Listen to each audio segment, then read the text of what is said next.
నమస్కారం Shri fiber news కి స్వాగతం. ముందుగా హెడ్లైన్స్. అంతర్జాతీయ ఆదివాసీ దినోత్సవంలో పాల్గొన్న ముఖ్యమంత్రి చంద్రబాబు గిరిజనులు పండించే కాఫీకి తాను ఎంతో ప్రాధాన్యత ఇచ్చానని వ్యాఖ్య. ఇంద్రకీలాద్రిపై ఘనంగా శ్రావణ మాస వేడుకలు, భక్తులతో కిటకిటలాడిన ఇంద్రకీలాద్రి. రవాణా శాఖ ఉన్నత అధికారులతో రవాణా శాఖ మంత్రి రాంప్రసాద్ రెడ్డి సమీక్ష. ప్రభుత్వ ఆదాయానికి గండి కొడితే ఉపేక్షించామని హెచ్చరిక. ఆదివాసీ దినోత్సవం జరపాలని 2018లో జీవో జారీ చేశానని ఏపీ ముఖ్యమంత్రి చంద్రబాబు పేర్కొన్నారు. రాష్ట్రపతిగా ద్రౌపది ముర్ము ఉండడం మనందరికీ గర్వకారణమన్నారు. ఆఫ్రికా తరువాత గిరిజనులు ఎక్కువగా ఉండే దేశం ఇండియా అని, మన రాష్ట్రంలో 27 లక్షల మంది ఆదివాసులు ఉన్నారని తెలిపారు. దాదాపు 5% ఆదివాసులు రాష్ట్రంలో ఉన్నారన్నారు.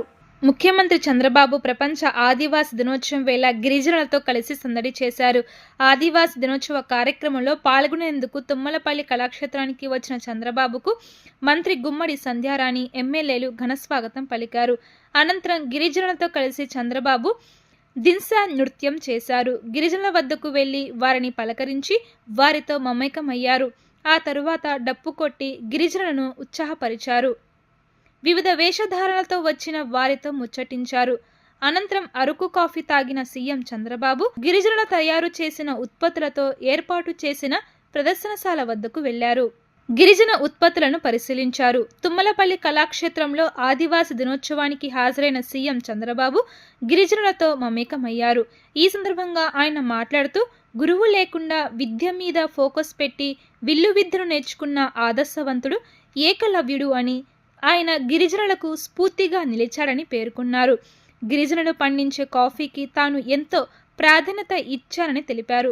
అరకు కాఫీ గురించి ప్రపంచవ్యాప్తంగా పేపర్లు సైతం కొనియాడారన్నారు. సాక్షాత్తు దేశ ప్రధాని నరేంద్ర మోదీ అరకు కాఫీకి బ్రాండ్ అంబాసిడర్గా అని పేర్కొన్నారు. మైదానంలో నివసించే గిరిజనులు అందరికంటే వెనుకబడి ఉన్నారన్నారు. ఆధునిక ప్రపంచంలో మనం ఉన్నా కూడా గిరిజనులు మాత్రం ఇంకా డోలీలో వస్తున్నారంటే మనం సిగ్గుపడాలని పేర్కొన్నారు. టెక్నాలజీ ద్వారా పేదరిక నిర్మూలన సాధ్యమని పేర్కొన్నారు. ప్రపంచంలో ఏం జరుగుతున్నాయో మారుమూల ఉన్న గ్రామంలో ఉన్న వారు సైతం తెలుసుకోవాలని అన్నారు. తెలుగుదేశం ప్రభుత్వం వస్తానే నేను ఆ రోజు ఆదివాసీ దినోత్సవాన్ని జరపాలని ముందుకొచ్చి జీవో నెంబర్ 127 3/8/2018లో రాష్ట్రంలో ప్రతి సంవత్సరం ఆదివాసీ దినోత్సవాన్ని జరుపుకోవాలనుకున్నాం, జరిపాం. కానీ ఇటీవల కాలంలో ఇది కూడా జరపకుండా నిలిపేశారు. మళ్లీ ఈ సాంప్రదాయానికి శ్రీకారం చుట్టిన పార్టీ ఎన్డీఏ, తెలుగుదేశం పార్టీ అని చెప్పి కూడా నేను మీకు తెలియజేస్తున్నా. ఈరోజు మన దేశానికే రాష్ట్రపతి ద్రౌపది ముర్ము గారు ఉండడం మనందరికీ గర్వకారణం. ఆవిడ్ని మీరందరూ ఒక స్ఫూర్తిగా తీసుకోవాల్సిన అవసరం ఉంది. ఒక మామూలు మహిళ ఒక స్కూల్లో టీచర్గా పనిచేస్తూ అంచెలంచెలుగా ఎదిగి ఈరోజు దేశానికి అధ్యక్షురాలు కాగలిగిందంటే అది గిరిజనులకుండే, ఆదివాసులకుండే ప్రతిభ. ఆ స్ఫూర్తిని ఆదివాసులందరూ తీసుకుని మీరు కూడా ముందుకు సాగాల్సిందిగా మిమ్మల్ని అందరినీ కోరుతున్నా. ఆదివాసులు అనగానే శౌర్యం, సహజ ప్రతిభ, నైపుణ్యం కలిగిన వ్యక్తులు, ప్రకృతిని ఆరాధించేవాళ్లు. ఇప్పుడే ఏకలవ్యుడు, ఇక్కడే ఫోటోలు కూడా తీసుకున్నా. ఏకలవ్యుడు నిషిద ట్రైబ్, ఎవరన్నా జీపీటీకి వెళ్తే అది చెప్తుంది ఏ ట్రైబ్ అని కూడా. ఒక గిరిజన కుటుంబంలో పుట్టి టీచరు లేకపోయినా కాదు అని నిరాకరించిన, ఫోకస్ పెట్టాడు, విద్యను అభ్యసించాడు. ఎప్పటికీ ఒక ఆదర్శంగా నిలిచే వ్యక్తి ఏకలవ్యుడని చెప్పి కూడా నేను మీకు తెలియజేస్తున్నా. అలాంటి వాడు గిరిజనలో పుట్టడం గిరిజన స్ఫూర్తికి ఇదొక నిదర్శనం. పవిత్ర శ్రావణ మాసం తొలి శుక్రవారం సందర్భంగా బెజవాడ ఇంద్రకీలాద్రి భక్తులతో కిటకిటలాడింది. రాష్ట్రంలో వివిధ దేశాల నుంచి భక్తులు పెద్ద ఎత్తున తరలివచ్చి అమ్మవారిని దర్శించుకొని ప్రత్యేక పూజలు నిర్వహించారు. భక్తులకు ఎటువంటి ఇబ్బందులు కలగకుండా ఆలయ అధికారులు ప్రత్యేక ఏర్పాట్లు చేశారు.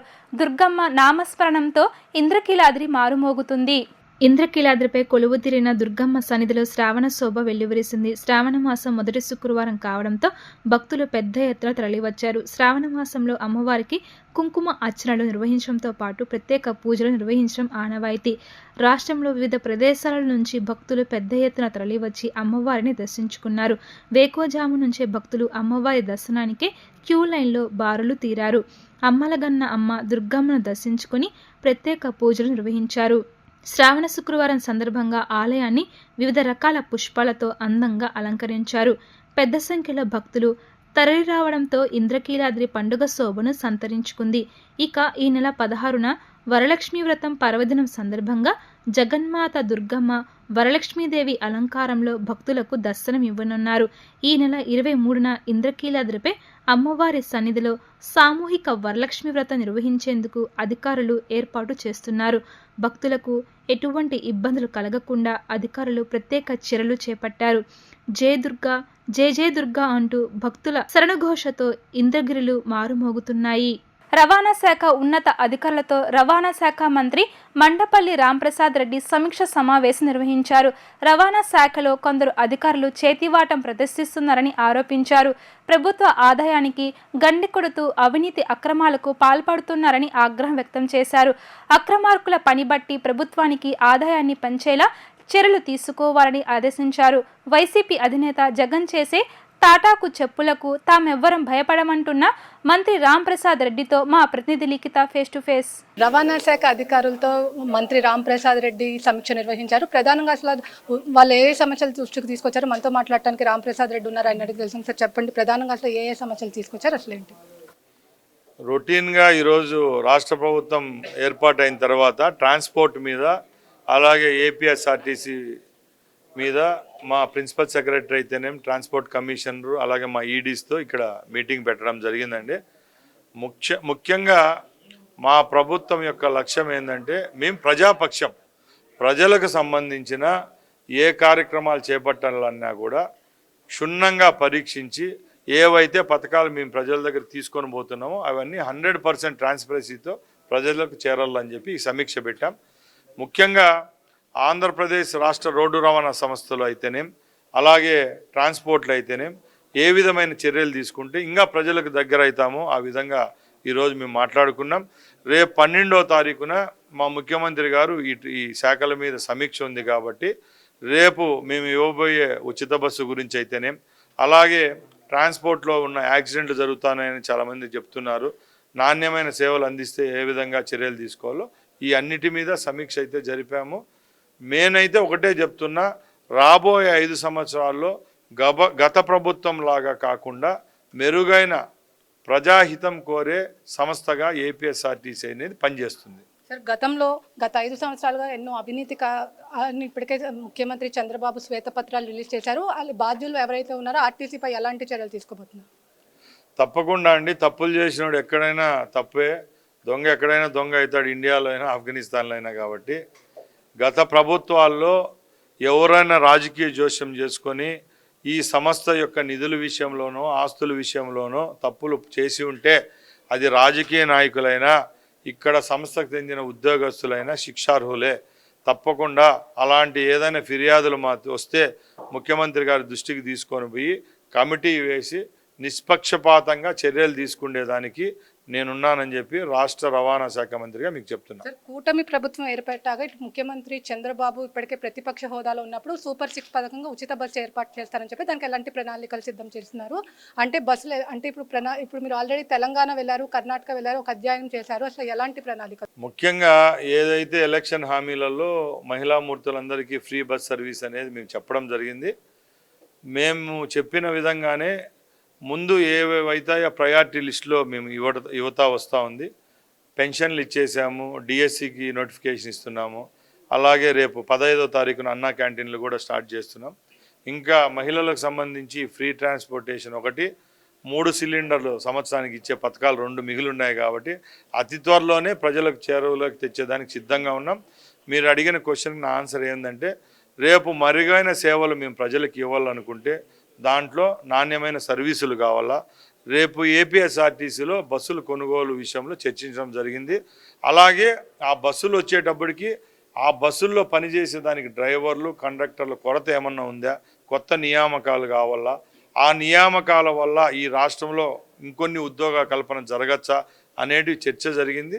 తప్పకుండా 12వ తారీఖున మా ముఖ్యమంత్రి గారి దృష్టికి తీసుకొని పోయి ఈ నిర్ణయాలని ఒక రూపకల్పన చేసుకునేదానికి సిద్ధంగా ఉన్నాం. సార్, గత 5 సంవత్సరాలుగా ఎన్నో అక్రమాలు చేశారు, అవినీతికి పాల్పడ్డారు. కానీ ఈ 40 రోజుల్లోనే చాలా ప్రెసిడెంట్ రూల్ రావాలని చెప్పి కూడా జగన్ కోరుతున్న పరిస్థితి ఎలా చూస్తారు?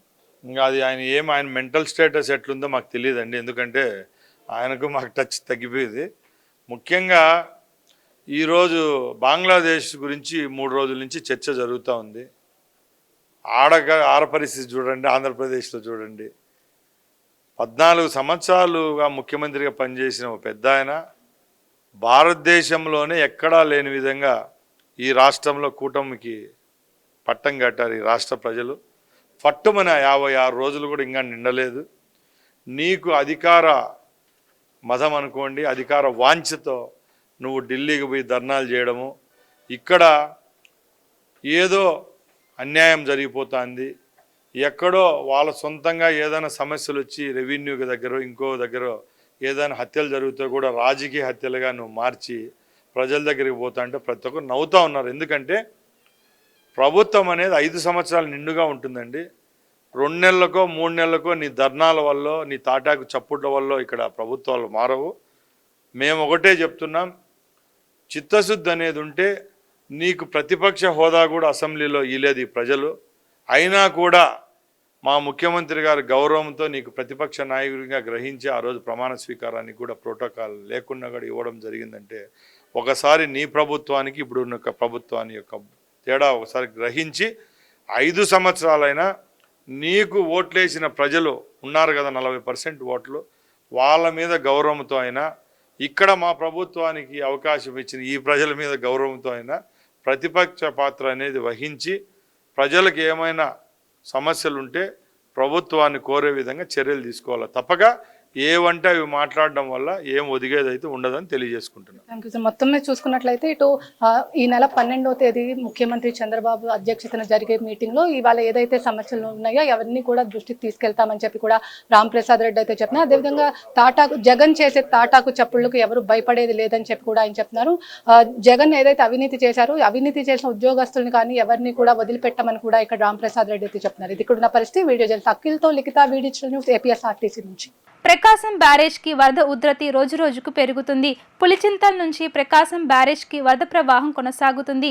గత 3 రోజులుగా కురుస్తున్న వర్షాలకు ప్రకాశం బ్యారేజ్ పులిచింతల మధ్య క్యాచ్మెంట్ ఏరియాలో కృష్ణా నదిలోకి వరద నీరు భారీగా వచ్చి చేరుతుంది. ప్రకాశం బ్యారేజీకి వరద ఉధృతి రోజురోజుకి పెరుగుతుంది. పులిచింతల నుంచి ప్రకాశం బ్యారేజీకి వరద ప్రవాహం కొనసాగుతుంది. గత 3 రోజులుగా కురుస్తున్న వర్షాలకు ప్రకాశం బ్యారేజ్ పులిచింతల మధ్య క్యాచ్మెంట్ ఏరియాలో కృష్ణా నదిలోకి వరద నీరు భారీగా వచ్చి చేరుతుంది.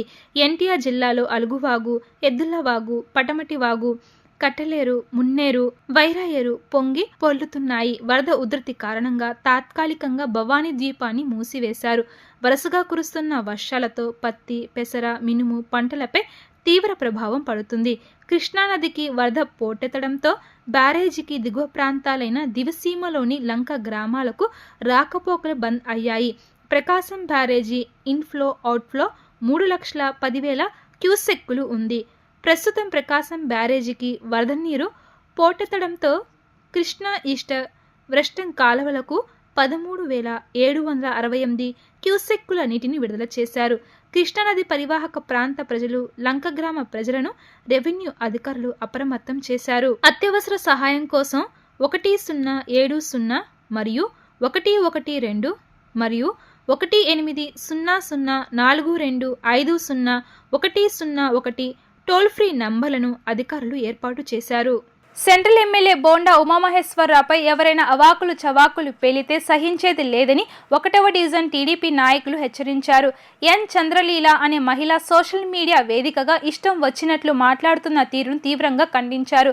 చంద్రలీల రింగ్ రోడ్ ఆర్ఓబి నిర్మాణ సమయం 2013లో అధికారులు ఇల్లు తొలగిస్తే ఆమెకు ఇంట్లో అద్దెకు ఉంటున్న మరో కుటుంబానికి సైతం పునరావాసంగా జక్కంపూడి కాలనీలో జేఎన్ఎన్యుఆర్ఎం ఇళ్లను 73వ బ్లాక్లో కేటాయించడం జరిగింది అన్నారు. డివిజన్లోని ఉలవచారు కంపెనీ సెంటర్లో గల పార్టీ కార్యాలయం వద్ద నిర్వహించిన విలేకరుల సమావేశంలో పార్టీ డివిజన్ అధ్యక్షుడు కొమ్మినేని సురేష్, తెలుగు మహిళా జిల్లా కార్యదర్శి సత్య మాట్లాడుతూ తొలగించిన ఇంటి ప్రాంతంలో స్థలాన్ని ప్రభుత్వం అధికారులు స్వాధీనం చేసుకోవడం జరిగిందన్నారు.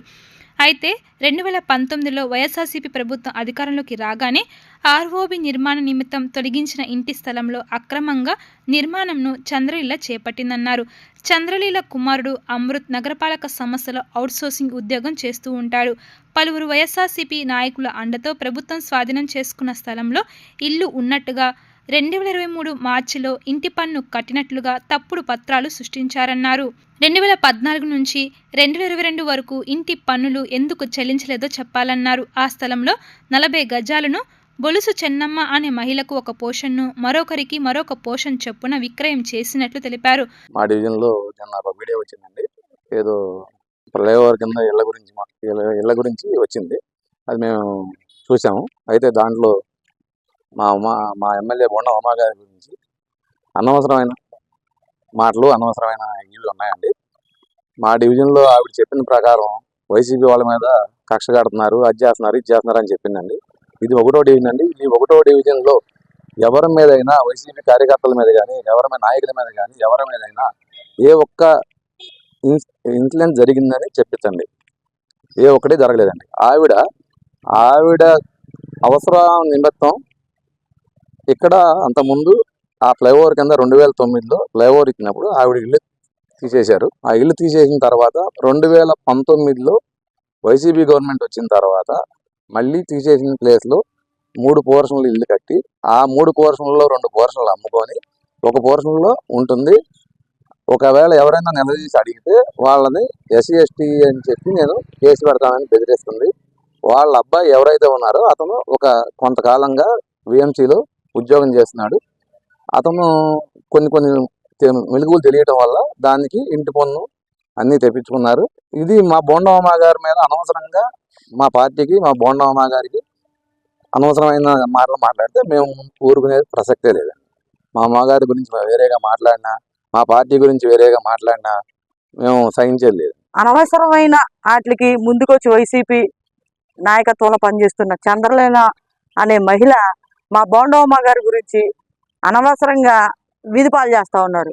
బోండమ్మ గారి మీద కబ్జాలు చేస్తా అని చెప్పేసి వివిధమైన వ్యాఖ్యలతో మా డివిజన్లో పరువు తీస్తూ ఉంది.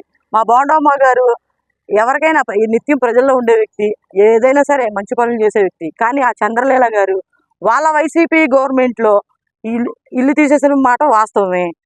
ఆవిడ జక్కంపూడిలో ఇల్లు ఇవ్వడం అది కూడా వాస్తవమే. కానీ మళ్ళీ 2019లో మళ్ళీ రిటర్న్ తీసుకొని మళ్ళీ 1వ డివిజన్లోకి వచ్చి మళ్ళీ పడేసిన ఇళ్లలోకి అక్కడ కూడా 3 ఇళ్ళు కట్టుకొని 2 ఇళ్ళు అమ్ముకొని కబ్జాలు మీరు చేస్తా ఈ ఏరియా కార్పొరేటర్ వద్దంటి సునీత కానివ్వండి, వద్దంటి సురేష్ గారు కానివ్వండి, వీళ్ళ సహకారంతో అలానే వాళ్ళ అబ్బాయి ఉద్యోగం చేస్తూ ఉన్నాడు, మున్సిపల్ జాబు. అది కూడా ఇంటి పన్నులు తెప్పించుకోవడం అక్రమంగా. ఆ పనులన్నీ మీరు చేస్తా, దౌర్జన్య పనులన్నీ మీరు చేస్తా, కబ్జాలు మీరు చేస్తా ఈ సెంట్రల్ నియోజకవర్గ శాసనసభ్యుల మీద అనడం మేము పూర్తిగా ఖండిస్తూ ఉన్నాం. మా 1వ డివిజన్ నుంచి, మా నాయకుల నుంచి పూర్తిగా ఖండిస్తూ ఉన్నామండి. ఈసారి ఇలాంటివి వస్తే మాత్రం మేము అసలు తగ్గేదే లేదు. పాయకాపురంలోని జై సంతోషిమాత ఆలయం ధ్వజస్తంభ శిఖర ప్రతిష్ఠ మహోత్సవం ఉదయం 11:01 కనుల పండుగగా జరిగింది. ఆలయ కమిటీ అధ్యక్షులు చిన్ని చిట్టిబాబు ఆధ్వర్యంలో వేదమూర్తులు బ్రహ్మశ్రీ దెందుకూరి శ్రీకాంత్ శర్మ నేతృత్వంలో అర్చక స్వాముల వేద మంత్రోచ్చరణ నడుమ అంగరంగ వైభవంగా అమ్మవారి ఆలయ ధ్వజస్తంభ శిఖర ప్రతిష్టాపన కార్యక్రమం నిర్వహించారు. ధ్వజస్తంభ శిఖరదాతలైన నూజివీడుకు చెందిన పోతుల వెంకట నాగరాజశేఖర్, వెంకట సుబ్బలక్ష్మి దంపతుల చేతుల మీదుగా ధ్వజస్తంభ శిఖర ప్రతిష్ఠ అనంతరం పూర్ణాహుతి జరిగింది. ఈ సందర్భంగా ఆలయ కమిటీ అధ్యక్షుడు చిన్ని చిట్టిబాబు మాట్లాడుతూ ఎంతో ఘనచరిత్ర కలిగిన అమ్మవారి ఆలయానికి ధ్వజస్తంభం శిఖర ప్రతిష్టతో మరింత విశిష్టత చేకూరుతుందన్నారు. భక్తులు కోరిన కోరికలు తీర్చే దైవం సంతోషిమాత అని అన్నారు. ధ్వజస్తంభ శిఖర ప్రతిష్ట మహోత్సవంలో పెద్ద సంఖ్యలో భక్తజనులు పాల్గొని జయప్రదం చేసినందుకు వారికి అమ్మవారి కృపా కటాక్షాలు సిద్ధిస్తాయన్నారు. కార్యక్రమానికి ముఖ్య అతిథులుగా విజయవాడ సెంట్రల్ నియోజకవర్గం శాసనసభ్యులు బోండా ఉమామహేశ్వరరావు, పలు పీఠాలకు చెందిన స్వామీజీలు హాజరయ్యారు. ఈ సందర్భంగా సుమారు 5,000 మంది భక్తులకు అన్నప్రసాద వితరణ కార్యక్రమాన్ని నిర్వహించారు. ఈరోజు శ్రావణ మాసం అమ్మవారి ధ్వజస్తంభ గోపుర శిఖరాన్ని ప్రతిష్టాపన జరుపుకున్నాం. 3 రోజుల నుంచి యాగం జరుగుతుంది యాగశాలలో. ఈరోజు ఆఖరి రోజు 11 గంటల 1 నిమిషానికి ధ్వజస్తంభం ప్రతిష్టాపన జరగడం జరిగింది. అక్కడ పూర్ణాహుతి జరుగుతుంది. చాలా గొప్పగా 2.5 సంవత్సరం ఈ ఆలయ నిర్మాణం చేపట్టి ఈ 2.5 సంవత్సరంలో ఇంత త్వరగతిగా పూర్తి చేయటం అంటే ఇదే మామూలు విషయం కాదు. ఇక్కడ మేమెవరం కూడా చాలా పేదవాళ్ళమే. ఇది దళితవాడు. ఇది అయితే మేమంతా కూడా ఇక్కడ సాయం చేసేవాళ్ళు, సహకరించేవాళ్ళు, అండగా ఉన్న వాళ్ళంతా కూడా దళితులే. అయినా సరే ఎక్కడెక్కడి నుంచో భక్తులు వచ్చి అమ్మవారు వాళ్ళ ఆశీస్సులు పొంది ఆర్థిక సహాయం చేస్తున్నారు మాకు. ఆ చేయటం వల్లే మేము ఇంత కార్యక్రమం చేయగలిగాం. చాలా గొప్ప విషయం ఏంటంటే ఇక్కడికి వచ్చిన వాళ్ళు ప్రతి ఒక్కళ్ళు శుభాలు జరిగినాయి మాకు మళ్ళీ మళ్ళీ వచ్చి వాళ్ళు ఇచ్చిన సహాయంతో జరుగుతుంది ఇది. కాబట్టి ఈ అమ్మ ఈ కార్యక్రమం అయిన తర్వాత అందరికి కూడా భక్తులందరినీ కూడా ఆయుర ఆరోగ్యాలు ఇచ్చి వారికి అష్టైశ్వర్యాలు ఇచ్చి వాళ్ళందరినీ కూడా వాళ్ళకి అండగా వెన్నంటూ ఉండి తల్లి మరి చేయాలని కూడా మేమందరం కూడా కోరుకుంటున్నాం. రాష్ట్ర రవాణా రంగాన్ని అభివృద్ధి బాటలో నడిపేందుకు కూటమి ప్రభుత్వం చిత్తశుద్ధితో పనిచేస్తుందని మంత్రి కొల్లు రవీంద్ర అన్నారు. గత 5 ఏళ్ల పాలనలో ఆర్టీసీని నాశనం చేశారని మండిపడ్డారు. విలీనం పేరుతో ఆర్టీసీ కార్మికుల జీవితాలతో చెలగాటం ఆడారని అన్నారు. ఎన్నికల్లో ఇచ్చిన హామీ మేరకు త్వరలోనే ఆడబిడ్డలకు శుభవార్త చెబుతామని, ఉచిత బస్సు ప్రయాణానికి మార్గదర్శకాలు రూపొందిస్తున్నట్లు తెలిపారు. నూతనంగా కొనుగోలు చేసిన బస్సుల ప్రారంభోత్సవానికి ముఖ్య అతిథిగా మంత్రి కొల్లు రవీంద్ర హాజరయ్యారు. ఈ మేరకు ఆర్టీసీ అధికారులు గజమ్మాలతో సత్కరించారు. ప్రత్యేక పూజలు నిర్వహించిన అనంతరం రిబ్బన్ కట్ చేసి ప్రారంభించారు. జెండా ఊపి బస్సుల్ని ప్రజలకు అంకితమిచ్చారు. ఆర్టీసీ ఆదాయం పెంచడమే లక్ష్యంగా గతంలో కార్గో సేవల్ని చంద్రబాబు ప్రారంభించారని, ప్రస్తుతం కొత్త బస్సులతో ఆర్టీసీకి సరికొత్త హంగులు జోడించారన్నారు. రాష్ట్ర వ్యాప్తంగా 1,500 కొత్త బస్సులు కొనుగోలు చేయాలని నిర్ణయించి తొలి విడతలో 200 బస్సులు ప్రారంభిస్తున్నట్టు తెలిపారు. మచిలీపట్నం డిపోకు 5 కొత్త బస్సులు కేటాయించారన్నారు. విలీనం పేరుతో ఆర్టీసీ కార్మికులు ఉద్యోగుల జీవితాలతో గత ప్రభుత్వం చెలగాట ఆడారు. వారి భవిష్యత్తును ప్రశ్నార్థకంగా మార్చారు. కానీ చంద్రబాబు అధికారంలోకి రాగానే ఆర్టీసీ కార్మికుల జీవితాల్లో వెలుగులు నింపేలా చర్యలు తీసుకున్నారన్నారు. అదే సమయంలో గత ప్రభుత్వం చేసిన విధ్వంసం నుండి ఆర్టీసీ వ్యవస్థను బయటకు లాగే ప్రయత్నం చేస్తున్నామన్నారు. నాడు చంద్రబాబు తీసుకున్న కార్గో సేవల నిర్ణయంతో ఆర్టీసీకి మెరుగైన ఆదాయం సమకూరుతుందన్నారు. మనందరికీ తెలుసు, గతంలో ఆర్టీసీకి అన్ని విధాలా కూడా సహకరించింది తెలుగుదేశం ప్రభుత్వంలోనే. కార్మికుల పట్ల మరి ఆ రోజు పెద్ద ఎత్తున కార్యక్రమాలు చేయడం, ఆర్టీసీని బలోపేతం చేయడానికి అనేక కార్యక్రమాలు తీసుకున్నాం. కానీ గత 5 సంవత్సరాలు ఆర్టీసీ సోదరులు పడినటువంటి కష్టాన్ని కళ్ళారా మేము చూసాం. విలీనం పేరుతో ఆర్టీసీని ప్రభుత్వంలో విలీనం చేస్తామని చెప్పి నిజంగా చాలా మంది ఎందుకు ఇలా జరిగిందని చెప్పి చాలా బాధలు పడ్డారు. ఇవాళ అవన్నీ కూడా ప్రక్షాళన చేసుకున్న భాగంగా రాష్ట్ర ప్రభుత్వం కూడా ముందుకెళ్తా ఉంది. మనందరికీ తెలుసు, గతంలో ఏఎన్ఎల్ సర్వీసెస్ ఉండే 2014 ముందు కేవలం 9 కోట్లే ఉండేది ఆదాయం. కానీ చంద్రబాబు నాయుడు గారు ఇచ్చినటువంటి ఆదేశాల ప్రకారం ఆ రోజున ఆర్టీసీ ఎండీగా ఉన్నటువంటి సాంబశివరావు గారు కూడా దాన్ని ఆచరణ పెట్టడం వల్ల దాదాపు 280 కోట్ల రూపాయలు కేవలం కార్గో సర్వీసెస్ ద్వారా, ఏఎన్ఎల్ పార్సెస్ ద్వారా వచ్చిందంటే అది ఒక దార్శనికుడు ముందు చూపు వల్ల వస్తుందనే దానికి ఇదే ఒక నిదర్శనం. మరి అటువంటి కార్యక్రమాలు రేపు మళ్ళీ ఆర్టీసీని బలోపేతం చేయడంలో తెలుగుదేశం ప్రభుత్వం, జనసేన, భారతీయ జనతా పార్టీ కూటమి సంయుక్తంగా పనిచేస్తామని ఆర్టీసీ కార్మిక సోదరులందరూ కూడా హామీ ఇస్తూ, ముఖ్యంగా మన మచిలీపట్నం నుంచి దాదాపు చాలా సర్వీసెస్ ఉన్నాయి. ఎందుకంటే ఇవాళ ఆటోలు వచ్చాక కొంత ఇబ్బంది అవుతా ఉంది. కానీ ఇవాళ చంద్రబాబు నాయుడు గారు మన ఎన్నికల్లో చెప్పినటువంటి వాగ్దానాల్లో భాగంగా త్వరలోనే ఆడబిడ్డలకి ఉచిత బస్సు ప్రయాణానికి కూడా ఆలోచన చేస్తా ఉన్నారు. ఎందుకంటే రాష్ట్రం ఇప్పుడు అస్తవ్యస్తం చేస్తారు ఈ ప్రభుత్వం. అసలు చాలా దారుణంగా ఉంది. రాష్ట్రంలో వాళ్ళు చేసినటువంటి కార్యక్రమాల వల్ల అప్పులు పాలు చేశారు. ఇవాళ అవన్నీ కూడా ఒక్కొక్కటి చేసుకుంటూ ముందుకు వస్తున్నాం. మరి ఈ మహిళలకు ఇచ్చినటువంటి హామీని కూడా ఆర్టీసీని బలోపేతం చేసుకోవాల్సిన కార్యక్రమాన్ని కూడా ఒక ప్రత్యేక ప్రణాళిక తయారు చేసుకోవడం జరుగుతుంది. మరి అదేవిధంగా మంత్రిగా రాంప్రసాద్ రెడ్డి గారు కూడా ఉన్నారు. వారు కూడా దీని మీద శ్రద్ధ వహిస్తున్నారు. మొన్ననే విజయవాడలో బస్సులు కూడా ప్రారంభించుకోవడం కూడా జరిగింది. రూరల్ మండలం తెలుగుదేశం పార్టీ అధ్యక్షులు కొల్ల ఆనంద్ ద్వారా విషయం తెలుసుకుని షేక్ సుబానీకి కుటుంబ పోషణ జీవనోపాధి నిమిత్తం ఆటోని ఇవ్వడం జరిగిందని YNR charities chairman Yelamanchili Jayaprakash అన్నారు. తమ తండ్రి గారైన ఎలమంచిలి శివనారాయణ గారి పేరు మీద స్థాపించిన వైఎన్ఆర్ చారిటీస్ ద్వారా ఆటోను అందించడం జరిగిందని తెలిపారు. సుమారు 15 సంవత్సరాల నుండి మా వైఎన్ఆర్ చారిటీస్ ద్వారా పేదలకు, వికలాంగులకు, నిరాశ్రయులకు సహాయం చేస్తున్నామని ఆయన స్పష్టం చేశారు. కాలును కోల్పోయిన వికలాంగులకి వైఎన్ఆర్ చారిటీస్ చేయూత అందించింది. విజయవాడ రూరల్ మండలం రామర్పాడు పిఎస్ఆర్ కాలనీకి చెందిన షేక్ సుబానీకి సుమారు 2 సంవత్సరాల క్రితం రోడ్డు ప్రమాదంలో కుడి కాలును కోల్పోయాడు అని ఆవేదన వ్యక్తం చేశారు. కాలును కోల్పోయిన సుబానీకి భార్య, 2 ఆడపిల్లలు ఉండగా కుటుంబ యాజమాని కాలు కోల్పోవడంతో కుటుంబ పరిస్థితి దీనంగా మారిందని తెలిపారు. తన పరిస్థితిని విజయవాడ రూరల్ మండలం తెలుగుదేశం పార్టీ అధ్యక్షులు ఆనంద్కు తెలియచేయగా తక్షణ స్పందించి YNR charities chairman Elamanchi Jayaprakash ద్వారా 3,10,000 విలువ చేసే ఆటోను షేక్ సుబానీకి ఇచ్చి వికలాంగులకి జీవనోపాధి కల్పించడం జరిగింది. ఈ సందర్భంగా ఎలమంచి జయప్రకాష్ మాట్లాడుతూ మహిళలకు కుట్టు మిషన్లు, వృద్ధులకు వీల్ చైర్లు, స్కూల్ పిల్లలకు పుస్తకాలు సహాయం చేస్తున్నామని తెలిపారు. ప్రతి ఒక్కరూ కూడా ఆర్థికంగా నిలబడడానికి, వ్యాపారాలు, చిరు వ్యాపారాలు చేసుకోవడానికి ఆర్థికంగా సహాయం చేసి ప్రోత్సహిస్తున్నామని అన్నారు. ఎంతోమంది ప్రతిభ గల పేద విద్యార్థులకు ఉన్నత చదువులకు ఆర్థిక సహాయం చేసి ప్రోత్సహిస్తున్నామని స్పష్టం చేశారు. పేద ప్రజలకు బతుకు భారం అయినప్పుడు, వారికి కష్టపడే ఆలోచన ఉన్నప్పుడు, వారికి అన్ని విధాలుగా ఎల్లప్పుడూ మా వైఎన్ఆర్ చారిటీస్ ద్వారా సహాయ సహకారాలు అందిస్తామని ఆయన అన్నారు. సుబానీ భాష నాకు ఎప్పటి నుంచో తెలుసు.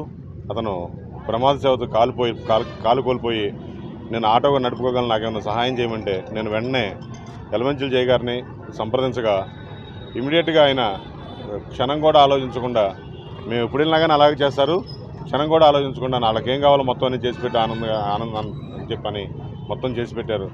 ఆ ఆటో ఇప్పించి ఒక జీవనాన్ని, ఒక కుటుంబాన్ని కాపాడారు. ఆయనకి నాకు దాని ప్రత్యేక కృతజ్ఞతలు. అలాగే కరోనా సమయంలో కానివ్వండి, లేకపోతే మేము ఎప్పుడన్నా ఏ రెఫరెన్స్ ఇచ్చి పంపించినా సరే వాళ్ళకి తోపుడు బళ్ళు కానివ్వండి, జీవనోపాధి కోసం తోపుడు బళ్ళు కానివ్వండి, ఇస్త్రీ పెట్టెలు కానివ్వండి, ఇస్త్రీ బళ్ళు కానివ్వండి, కరోనా సమయంలో ఇంటింటికి దగ్గర సుమారు 1,000 మందికి బియ్యం, పప్పు, ఉప్పు కూరలు విడివిడిగా సప్లై చేయడం జరిగిందండి. మా గ్రామంలోనే వృద్ధులు కానీ అవన్నీ కూడా ఆయన ఇంకా మరి ఎంతో కాలం ఇటువంటి సేవలు చేయాలని చెప్పి మా ఊర్లో ఉన్న కొంచెం పేద విద్యార్థులకి, పేదలందరికీ కూడా సహాయం చేయాలని, ఆ భగవంతుడు ఆయనకు అవకాశం కల్పించాలని మనస్ఫూర్తిగా కోరుకున్నాను. నాకు 2 సంవత్సరాల నుంచి యాక్సిడెంట్ అయ్యి నేను ఇబ్బంది పడుతున్నానండి. అయితే ఆనంద్ గారిని కలిస్తే ఆనంద్ గారు నన్ను తీసుకెళ్ళి జయన్ గారి దగ్గర మాట్లాడిచ్చారండి. ఆయన తక్షణమే సాయం చేసి నాకు ఆటో ఇప్పించడం జరిగిందండి. ఫ్యామిలీ ఉన్నారండి, ఒక 2 ఆడపిల్లలండి నాకు. నేను ఏ పొజిషన్లో లేకపోతే ఆటో తోలుకుంటున్నానండి. అది ఆయనకి తెలిసి ఆనంద్ గారు తీసుకెళ్తే ఆయన దగ్గరికి ఆయన నాకు తొందరగా ఆయన స్పందించి తొందరగా సాయం చేశారండి. నాకు సాయం చేసి ఆటో ఇప్పించారండి. అది నాకు చాలా ఆనందంగా ఉందండి. ఆటో నిలబెట్టుకొని తోలుకుంటానండి. నేను జాగ్రత్తగా తోలుకుంటానండి. కొల్లా ఆనంద్ కుమార్ గారు మరి కాసిం అనే వ్యక్తికి కాలు యాక్సిడెంట్లో పోవడంతో అయినా అతను కుటుంబ నేపథ్యంలో, కుటుంబ ఆర్థిక పరిస్థితుల వలన ఆటో నడుపుకోగలననే శక్తి నాకు ఉంది, ఆటో నడుపుకోగలను, నా బిడ్డల్ని భార్యను పోషించుకోవడానికి ఇబ్బందులుగా ఉన్నాయని ఆనంద్ గారికి తెలియజేయడంతో ఆనంద్ గారు వైఎన్ఆర్ చారిటీస్ మా ఆఫీసులో సంప్రదించడంతో వెంటనే వారికి మా చారిటీస్ తరఫున మా తండ్రి గారు యలమంచిలి శివనారాయణరావు గారి పేరున స్థాపించిన వైఎన్ఆర్ చారిటీస్ ద్వారా వారికి ఈ రోజున ఆటో అందించడం జరిగింది. మరి దరిదాపుల 15-16 సంవత్సరాల కాలం నుండి కూడా అనేక మందికి నిరాశ్రయులైన యువతకు కానివ్వండి, మరి సోదరీమణులు మహిళామణులకు కానివ్వండి, కుట్టు మిషన్లను కానీ, అదేవిధంగా వృద్ధులకు చీరల పంపిణీ కార్యక్రమాలు కానివ్వండి, మరి పిల్లలకు పుస్తకాల పంపిణీ కార్యక్రమాలు కానివ్వండి, అదే ప్రతి ఒక్కరికి కూడా ఆర్థికంగా దిగువన ఉన్న ప్రతి ఒక్కరికి కూడా వారు ఆర్థికంగా నిలబడడానికి వారు ఎటువంటి వ్యాపార నేపథ్యంలో ఆలోచన ఉన్నా వారికి మా తండ్రి గారి పేరున వైఎన్ఆర్ చారిటీస్ ద్వారా సేవా కార్యక్రమాలు వారికి చేయూత ఇవ్వడానికి ఎల్లప్పుడూ ముందు ఉంటానే ఉన్నాం. మంద వేణు మాదిగతో పాటు మరికొందరు తనపై దుష్ప్రచారం చేస్తున్నారని ఎన్టీఆర్ జిల్లా ఎంఆర్పీఎస్ అధికార ప్రతినిధి పేటేటి కిషోర్ మాదిగ అన్నారు. జాతీయ అధ్యక్షుడు మంద కృష్ణ మాదిగ ఆదేశాలు లేకుండా కావాలని కక్షపూరితంగా నన్ను సస్పెండ్ చేస్తున్నారని తెలిపారు. నన్ను సస్పెండ్ చేసే అధికారం వేణు మాదిగకు ఎవరు ఇచ్చారని ఆయన ప్రశ్నించారు. గన్నవరంలో ఏర్పాటు చేసిన విలేకరుల సమావేశంలో ఎన్టీఆర్ జిల్లా ఎంఆర్పీఎస్ అధికార ప్రతినిధి పేటేటి కిషోర్ మాదిగ మాట్లాడుతూ తనను సస్పెండ్ చేసే అధికారం కృష్ణ మాదిగకు మాత్రమే ఉందని అన్నారు. గత ఎన్నికల్లో టీడీపీకి పనిచేసినట్లు ఆధారాలతో సహా తన దగ్గర ఉన్నాయని తెలిపారు. ఎన్డీఏ కూటమికి కృష్ణ మాదిగ ఆదేశాల మేరకు పనిచేశామని, కూటమి అభ్యర్థి యార్లగడ్డ వెంకట్రావు గెలుపుకు ఎంతో కష్టపడి పనిచేశామని అన్నారు.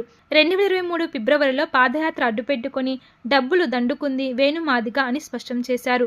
వేణు మాదిగ కావాలని సల్మాన్ రాజు అనే నాయకుడిని తొలగించాడని, అది ప్రశ్నించినందుకు నా మీద కక్ష సాధింపు చర్యలు చేస్తున్నారని ఆరోపించారు. ఎన్టీఆర్ జిల్లాలో కృష్ణా మాదిగ ఎన్డీఏకి పనిచేయమని ఆదేశిస్తే కొందరు ఉద్యమ నేతల్ని చెప్పుకునే కొందరు అవినీతికి పాల్పడ్డారని, గన్నవరం నియోజకవర్గంలో కృష్ణామాదిగ ఆదేశాలు తూచా తప్పకుండా పనిచేశామని ఆయన స్పష్టం చేశారు. ముమ్మడివరపు చిన్నసుబ్బారావు మాదిగ గారు ఆ రోజు కృష్ణా జిల్లా సమావేశంలో కృష్ణా జిల్లా ఎంఎస్పి ఎంఆర్పిఎస్ 2 అధ్యక్షుల్ని ఎన్నుకునేటప్పుడు అదేవిధంగా ఎన్టీఆర్ జిల్లాలో సమావేశం పెట్టి అక్కడ ఎన్నుకున్నారు. ఎన్టీఆర్ జిల్లాకి అన్న చురుకైన నాయకుల్ని యువకుల్ని నేను ఉద్యమంలోకి తీసుకొచ్చాను, చురుకైన నాయకుల్ని నేను పెడుతున్నాను, వాళ్ళకి మంచి బాధ్యతలు అప్పచెప్తున్నానని చిన్నసుబ్బారావు మాదిగ గారు కృష్ణ మాదిగ గారు పర్మిషన్ తీసుకొని కృష్ణ మాదిగ గారు ప్రమేయంతోనే మమ్మల్ని నియమించడం జరిగింది. మేము మొన్న కూటమికి చెల్లిదన్నారుగా, ఇగో సాక్ష్యాలు చూడండి ఒకసారి. కృష్ణ మాదిగ గారి నాయకత్వంలోనేగా గన్నవరం నియోజకవర్గానికి ఒక టీము యార్లగడ్డ వెంకట్రావు గారు, ఒక టీము నన్ను, ఇంకో టీంలో 1 ఆఫ్ ది పర్సన్ మెయిన్ రోలు మనోడు తమ్ముడు విజయ్ మాదిగ. ఇక్కడ నియోజకవర్గంలో పనిచేసే ఎంఆర్పిఎస్ అధ్యక్షుడు సాల్మాన్ రాజుని తీసివేయడం జరిగింది. సాల్మాన్ రాజుని మీరు దేనికి తీసేశారు, పనిచేస్తున్నాడు కదా అని ఒకసారి ఆ ఫోటో సాల్మాన్ రాజు అంటే సాల్మాన్ రాజుని మీరు తీయాల్సిన అవసరం ఏముంది? ఉద్యమంలో ఎవరైతే వెనకబడి ఉంటారో, ఉద్యమంలో ఎవరైతే కూటమికి పనిచేయరో వాళ్ళనే కదా కృష్ణమాదిగ గారు తీమంది. ఇతను ఎందుకు తీశారు? అన్ని విషయాల్లో ఇతను కృష్ణమాదిగ గారు ఇచ్చిన సర్క్యులర్ని ఫాలో అవుతూ వచ్చాడు. ఎన్డీఏ కూటమికి 43-44 డిగ్రీలు ఎండలో కూడా మేము గ్రామాల్లో తిరిగి ప్రతి మాదిగపల్లిలోకి వెళ్ళి ప్రతి మాదిగ బిడ్డ కాళ్ళు పట్టుకొని వాళ్ళని ప్రాధేయపడి కృష్ణమాదిగ గారు ఏ సందేశాలు అయితే మాకు ఇచ్చారో, ఏ ఆదేశాలు అయితే ఇచ్చారో అదే ఆదేశాలు మా మాదిగపల్లిలోకి తీసుకెళ్లి మాదిగ జాతి బిడ్డలందరినీ కూడా చైతన్యపరిచి మేము ఈరోజు గన్నవరం నియోజకవర్గం యార్లగడ్డ వెంకట్రావు గారు ఎమ్మెల్యేగా గెలవడానికి మా వంతు ప్రయత్నం మేము చేసాం, గెలిపించాం. వార్తలు ముగించే ముందు హెడ్లైన్స్ మరోసారి. అంతర్జాతీయ ఆదివాసీ దినోత్సవంలో పాల్గొన్న ముఖ్యమంత్రి చంద్రబాబు గిరిజనులు పండించే కాఫీకి తాను ఎంతో ప్రాధాన్యత ఇచ్చానని వ్యాఖ్య. ఇంద్రకీలాద్రిపై ఘనంగా శ్రావణ మాస వేడుకలు, భక్తులతో కిటకిటలాడిన ఇంద్రకీలాద్రి. రవాణా శాఖ ఉన్నత అధికారులతో రవాణా శాఖ మంత్రి రాంప్రసాద్ రెడ్డి సమీక్ష. ప్రభుత్వ ఆదాయానికి గండి కొడితే ఉపేక్షించామని హెచ్చరిక. ఇవి ఇప్పటి వరకున్న updates. Keep watching Sri fiber news.